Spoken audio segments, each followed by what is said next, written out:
এই যে শুনু, এ পকেটে মোবাইল দেখতেছো তুমি? হ্যাঁ, এত নিশা হলে কি বলবো? হাই রে নিশা, আহা আমরা ঘুরে আহি গা।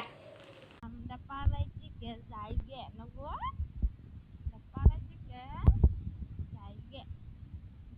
যামু মা আইলে বাজার হে যাম, রান্না করতে লাগবো না। এ কাজলি ডাক দাও, কাজলি কাজলি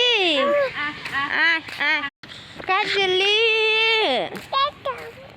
এই কাজলি, ওই যে কাজলি দেখছো?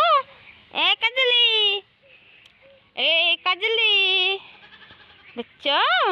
যা যা যা কাজলি যা। হ্যাঁ এই মানা কোনো যাও তুমি বাবা। একটা দেখে কি মন ভয় খাইছে ছাগলে, দেখছেন? দেখুন।